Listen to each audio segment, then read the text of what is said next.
네, 여러분. 오늘은 아주 중요한 이야기를 할 겁니다. 진짜 솔직하게 말해서 이거 들으면 생각이 확 바뀔 수도 있어요. 평소에 교회 다니는 분들, 아니면 종교에 관심 없는 분들도 꼭 끝까지 들어보세요. 왜냐하면 우리가 생각하는 신앙과 진짜 신앙 사이에는 엄청난 차이가 있을 수 있거든요. 특히 교회를 동아리처럼 다니고 있다면 오늘 이야기가 뼈 때리는 현실이 될 수도 있습니다. 여러분, 교회라는 곳이 원래 어떤 곳이어야 할까요? 신앙을 키우고 하나님과의 관계를 깊게 하는 곳이어야 하는데 요즘 보면 그냥 동아리 같은 분위기로 가는 경우가 많아요. 친목 따지고 행사하고 가끔 성경 공부하고 그러면서 나 교회 다녀. 이렇게 말하는 거죠. 그런데 진짜 중요한 건 신앙의 본질이 빠져버리면 그건 그냥 모임에 불과하다는 거예요. 신앙생활이 아니라 그냥 교회 다니기가 되는 거죠.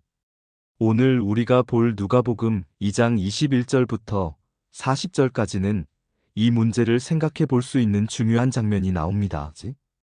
요셉과 마리아가 아기 예수를 데리고 성전에 가서 집비둘기로 제사를 드리는 장면인데요. 여기서 주목해야 할 포인트가 하나 있습니다. 바로 비둘기예요. 이건 당시 가난한 사람들이 드리는 제물이었어요. 다시 말해서 예수님의 가정은 부유한 집안이 아니었다는 거죠. 게다가 예수님이 태어났을 때 여관에 빈방이 없었던 것도 단순한 우연이 아닙니다. 예수님은 철저히 낮고 겸손한 환경에서 태어나셨고 그런 환경 속에서 성장하셨습니다. 자, 여기서 중요한 질문 하나 던져볼게요. 우리가 정말 예수님을 따르는 삶을 살고 있는 걸까요? 아니면 그냥 교회라는 곳에서 사람들과 어울리고 친목을 다지면서 종교적 활동을 하고 있는 걸까요? 예수님의 삶은 낮고 겸손하고 경건했습니다. 그런데 우리는 과연 그런 삶을 지향하고 있을까요? 그렇다면 여기서 또 다른 질문이 생깁니다.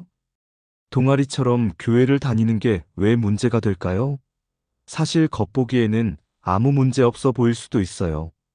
교회를 다니면서 사람들과 친해지고 함께 어울리면서 좋은 시간 보내고 서로 도와주고 격려하는 것도 분명 좋은 일이죠.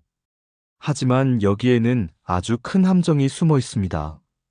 신앙이 아닌 관계가 중심이 되어버리는 순간 우리의 믿음은 점점 흐려지기 시작한다는 겁니다. 처음에는 신앙이 중요했을 수도 있어요.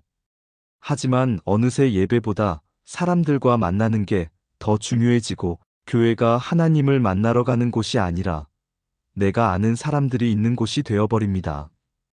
그러면 어떻게 될까요? 어느 순간부터는 신앙보다는 분위기가 더 중요해집니다.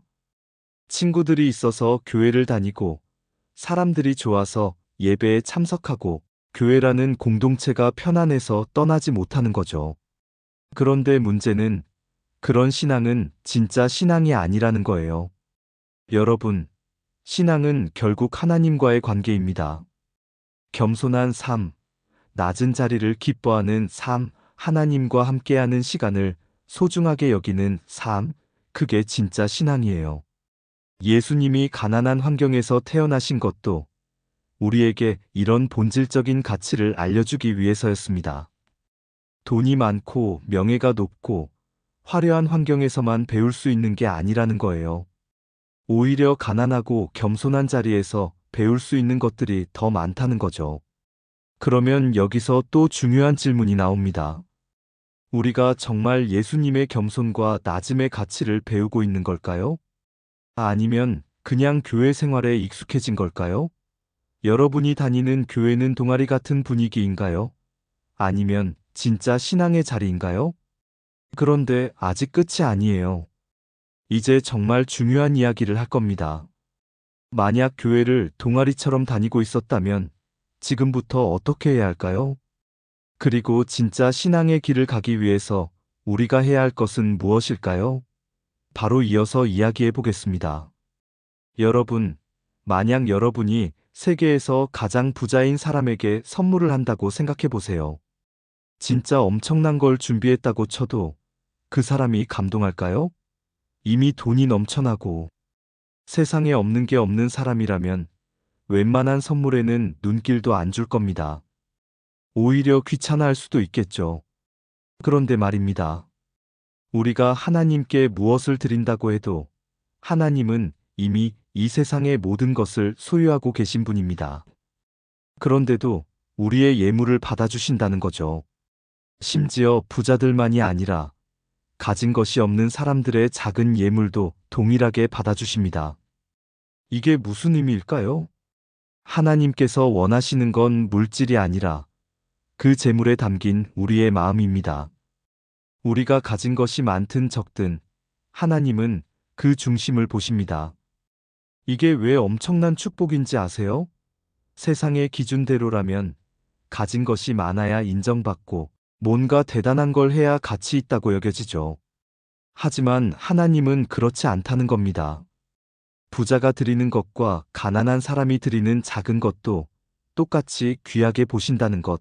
이건 정말 놀라운 은혜입니다. 그렇다면 여기서 질문 하나 던져볼게요. 여러분이 하나님께 드리는 것은 무엇인가요? 그리고 그것이 정말 하나님께서 기쁘게 받으실 만한 것일까요? 자, 이제 본격적으로 들어가 보겠습니다. 여러분, 혹시 이런 경험 해보셨나요? 뭔가를 간절히 원하고 오랫동안 기다렸는데 정작 그 순간이 왔을 때 아무것도 깨닫지 못하는 거예요. 오히려 기대하지 않았던 사람이 그 기회를 알아보고 먼저 잡아버리는 거죠. 마치 시험 전날 벼락치기 한 사람보다 꾸준히 공부한 사람이 진짜 실력을 발휘하는 것처럼 말이에요. 오늘 성경에 등장하는 시므온과 안나가 딱 그런 사람들입니다. 이들은 오랫동안 메시아를 기다려온 사람들이었어요. 그런데 중요한 건 단순히 기다리기만 한 것이 아니라는 거예요. 시므온과 안나는 영적으로 깨어 있었고 성령의 감동을 받는 사람들이었습니다. 그래서 예수님을 한눈에 알아볼 수 있었죠. 반면 성경을 달달 외우고 있던 당시의 종교 지도자들은 예수님을 못 알아봤습니다. 이상하지 않나요? 성경을 누구보다도 많이 공부한 사람들인데 정작 메시아가 눈앞에 있는데도 알아보지 못한 거예요. 이게 우리한테 주는 메시지가 뭘까요? 성경 지식이 많다고 해서 다가 아니라는 겁니다. 아무리 많이 알고 있어도 그 본질을 이해하지 못하면 아무 소용이 없습니다. 중요한 건 성경을 지식으로 쌓는 게 아니라 그 말씀을 이해하고 실천하려는 태도예요. 그래야 영적인 감각이 깨어나고 현실 속에서 하나님의 역사를 발견할 수 있습니다. 그리고 또 하나 중요한 포인트. 시므온과 안나는 메시아를 만나기까지 아주 오랜 시간을 기다렸어요. 특히 안나는 거의 평생을 기다렸습니다. 근데 그냥 기다리기만 한 게 아니었어요. 그 긴 시간 동안 인내하며 경건한 삶을 유지했습니다. 그리고 결국 예수님을 만나는 기쁨을 누렸습니다. 여러분이라면 어떻게 했을 것 같나요? 몇 년, 몇십 년 동안 같은 소망을 품고 살 수 있을까요? 그리고 그 시간이 지나도 변함없이 깨어있고 준비된 상태를 유지할 수 있을까요? 만약 우리가 그런 삶을 살고 있다면 하나님께서 준비하신 놀라운 순간을 놓치지 않고 맞이할 수 있을 겁니다. 그렇다면 그 준비된 삶이란 과연 어떤 모습이어야 할까요? 여기서부터가 진짜 중요한 이야기입니다. 여러분, 우리가 기도를 할 때 가장 원하는 게 뭘까요? 솔직하게 말해서 당연히 빨리 응답받는 거죠. 원하는 게 있으면 바로 해결됐으면 좋겠고, 기도한 지 얼마 안 돼서 결과가 나오면, 와, 하나님이 응답하셨다 하면서 기뻐합니다. 그런데 말입니다. 만약 기도의 응답이 지연된다면, 한 달, 1년, 10년이 지나도 아무 변화가 없다면, 그때도 똑같이 기뻐할 수 있을까요? 이게 바로 우리가 시므온과 안나에게서 배워야 할 중요한 점입니다. 이 두 사람은 메시아를 기다리면서도 그 긴 시간 동안 믿음을 잃지 않았습니다. 단순히 기다리기만 한 것이 아니라 경건한 삶을 유지하면서 하나님과의 관계를 지켜냈습니다. 그런데 우리는 어떨까요? 대부분 기도하면서도 마음 한편에는 언제 응답해 주시려나 하면서 조바심을 냅니다. 시간이 길어지면 혹시 하나님이 내 기도를 안 듣고 계신 건가 하고 의심하기도 하죠. 그런데 여기서 중요한 질문 하나 던져볼게요. 기도의 핵심이 과연 빠른 응답일까요? 혹시 우리가 원하는 응답을 받기 위해 기도하는 게 아니라 기도하는 그 과정 속에서 하나님과의 관계가 깊어지는 것이 진짜 본질이라면요. 어쩌면 응답 자체보다도 그 응답을 기다리는 동안 우리가 변화되는 것, 그 과정이 더 중요한 것일 수도 있습니다. 여러분이라면 어떤 선택을 하시겠어요? 빠른 응답을 원하며 조급해하는 삶? 아니면 응답의 시기와 상관없이 하나님과 동행하며 경건한 삶을 지키는 삶? 여기서 우리가 어떤 태도를 가져야 할지 진짜 중요한 이야기가 남아 있습니다. 여러분, 우리가 정말 신앙을 가지고 살아가고 있을까요?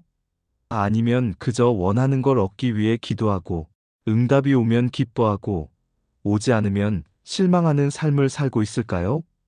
혹시 우리의 신앙이 하나님을 향한 것이 아니라 사실상 내 소원 성취를 위한 도구가 되어버린 건 아닐까요? 만약 그렇다면 그건 진짜 신앙이 아닙니다. 신앙이란 내 뜻을 이루는 게 아니라 하나님의 뜻이 이루어지는 걸 기뻐하는 삶이어야 합니다.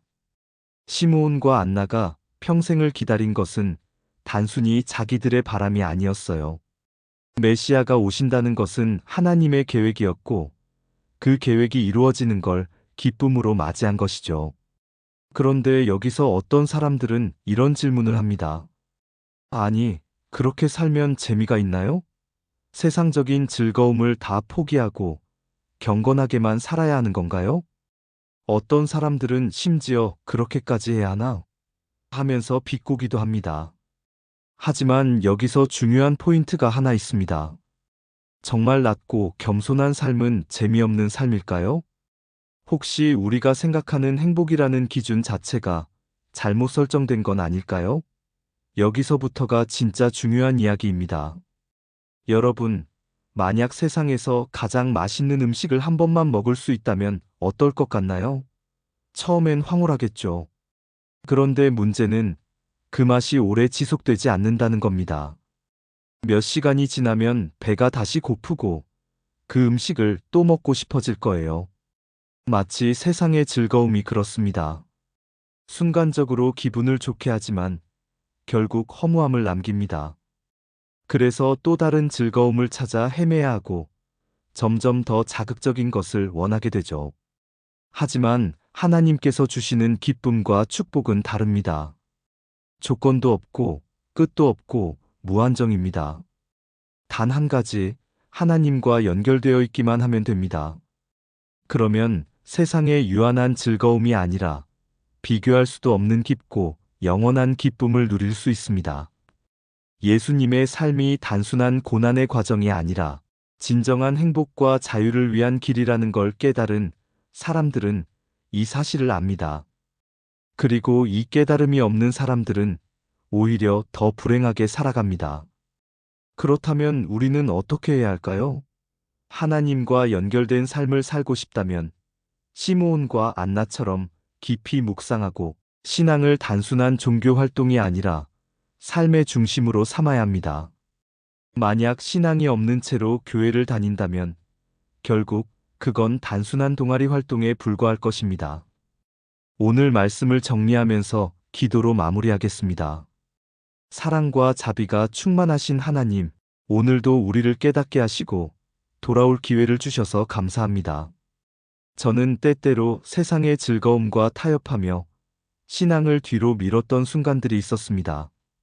하지만 이제 하나님과 더 깊이 연결되길 원합니다.